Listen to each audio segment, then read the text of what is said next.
pernyataan dari Pak Andreas tadi yang mana juga ada pernyataan yang memperlihatkan bahwa memang petani juga jatuhnya merugi untuk memenuhi standar harga dari konsumen. Apakah memang Anda juga menemukan hal tersebut di lapangan? Silakan Pak Ketut.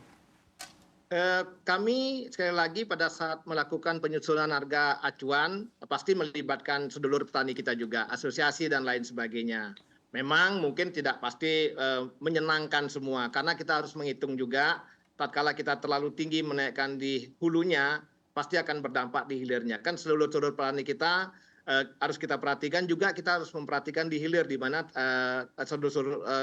masyarakat kita juga masih banyak yang memerlukan bantuan, memerlukan tingkat penghasilannya relatif juga masih rendah, sehingga ini harus kita perhatikan. Sehingga kita mengambil posisi kenaikan harga yang wajar di tingkat petani, kemudian kenaikan yang wajar di tingkat konsumen.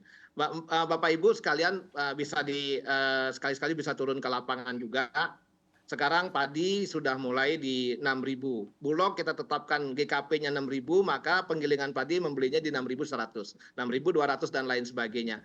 Artinya apa? Artinya Bulog sebagai HPP ini dijadikan sebagai dasar harga dasar, sehingga ini akan menjadikan harga itu akan tetap di posisi yang relatif wajar di tingkat petani. Itu harapan kita.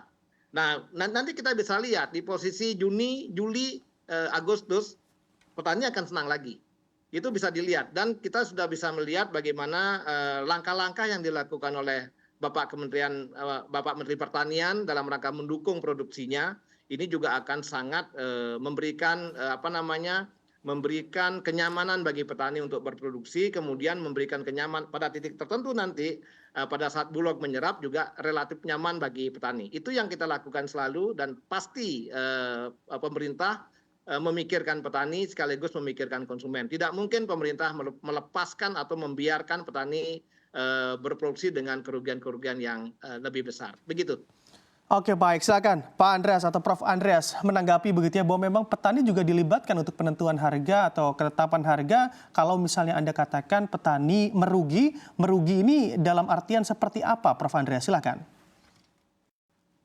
Ya, pada tahun 2023 ini sebenarnya tonggak sejarah bagi kami, di mana petani dilibatkan dalam penetapan kebijakan pemerintah. Paling tidak satu, yaitu terkait penetapan HPP. Untuk itu kami sangat berterima kasih kepada Badan Pangan Nasional terkait dengan ini.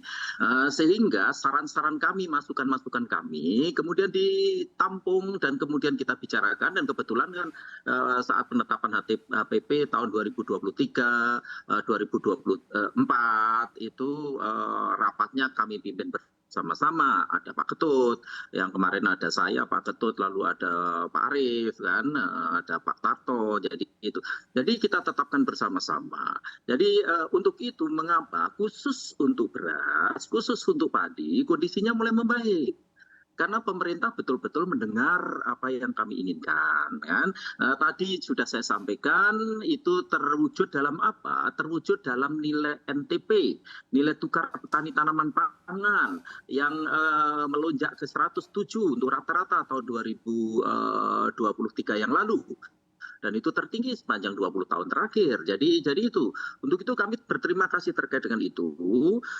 Sudah barang tentu ada beberapa hal yang perlu kita jaga bersama, kan.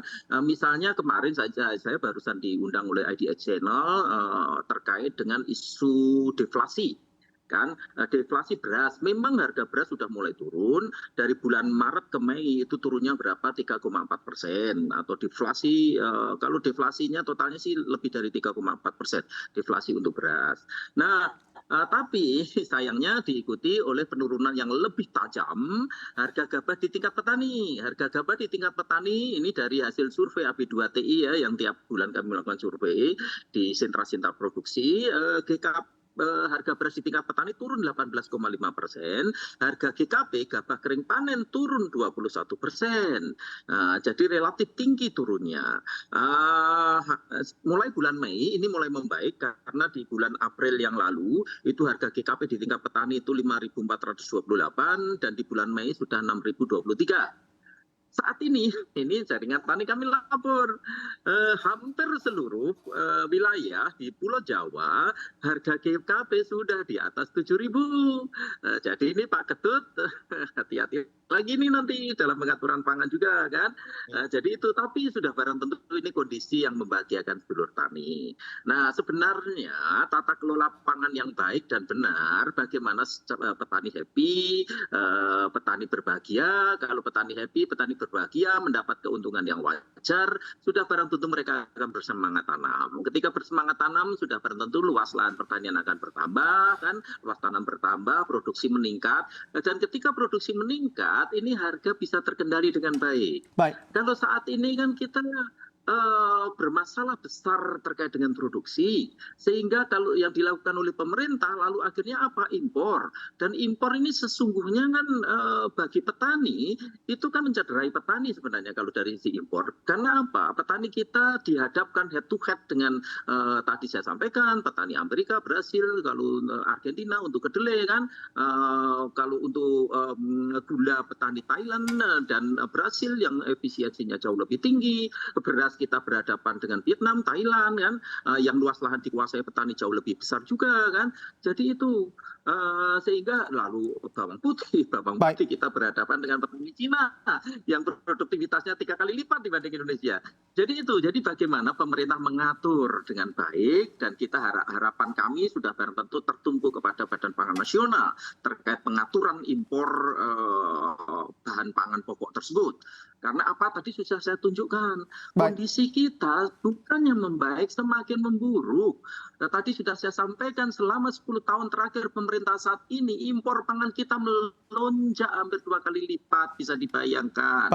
Uang 300 triliun rupiah kita serahkan saja ke petani-petani asing. Jadi itu harus menjadi perhatian yang amat serius bagi kita. Kuncinya di mana? Kuncinya di tadi, bagaimana membuat petani happy, kan, petani bisa tersenyum dengan apa, harga yang pantas dan wajar di tingkat usaha tani. Petani tidak perlu yang lainnya lah, subsidi dan lain sebagainya nggak perlu, asal dijamin harga yang pantas dan wajar.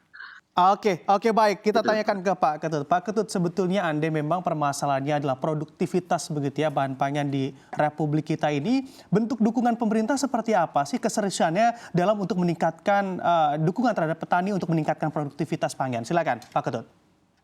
Baik, terima kasih Mas Bram. Sebagaimana kita tahu bersama dan sering disampaikan di media juga, Bapak Mentan kan sudah bergerak untuk percepatan peningkatan produksi khususnya padi. Beliau sudah bergerak memberikan bantuan pompanisasi dan lain sebagainya, kemudian percepatan bantuan pupuk, meningkatkan nilai bantuan pupuknya, benih dan lain sebagainya. Ini upaya-upaya pemerintah yang butuh dukungan dari seluruh petani juga. Jadi kolaborasi ini tetap dilakukan oleh pemerintah sehingga ke depannya kita harapkan 3 bulan 4 bulan ke depan akan terwujudlah apa yang diharapkan atau yang dikerjakan oleh Bapak Menteri Pertanian. Saya kira ini pemerintah sudah melakukan langkah-langkah banyak Pak Prof. Artinya dan teman-teman, artinya bagaimana produksinya bisa kita tingkatkan. Yang kedua, saya mungkin agak berbeda dengan Prof. Mungkin pemerintah sekarang bukannya tidak lebih baik, tapi sudah berusaha. Artinya upaya-upaya yang dilakukan pemerintah itu bagaimana meningkatkan kesejahteraan petani, itu salah satu bukti. Artinya itulah yang saya ulangi sekali lagi, pemerintah tidak serampangan melakukan importasi. Kenapa? Karena jangan sampai harga di petani kita hancur-hancuran, kan begitu. Termasuk kita melakukan importasi gula, kita batasi, tidak boleh masuk pada saat musim giling. Itu salah satu strategi pemerintah agar harga di tingkat petani menjadi tetap terjaga. Yang kedua, pemerintah juga melakukan bagaimana kita mensejahterakan petani, yaitu meningkatkan harga acuan pembelian pemerintah, meningkatkan harga acuan penjualan di tingkat produsen, khususnya untuk tebu kita. Sehingga para teman-teman di PTPN, PG kita mulai mengikuti kewajaran harga di tingkat petani. Ini yang dilakukan oleh pemerintah, bahwa terjadi peningkatan importasi, itu berarti ada yang pertama, kita mau tidak mau harus mengakui bahwa produksi kita terganggu akibat daripada El Nino dan lain sebagainya. Karena bagaimanapun pemerintah mengupayakan dorongan produksi, namun tatkala tidak ada hujan kan susah juga. Di akhir tahun 2023 pun Pak Menteri Amran kan bercerita segera melakukan tanam padi. Ternyata hujan nggak ada. Ini kan juga gagal. Artinya tidak berhasil dengan upaya yang dilakukan. Artinya apa?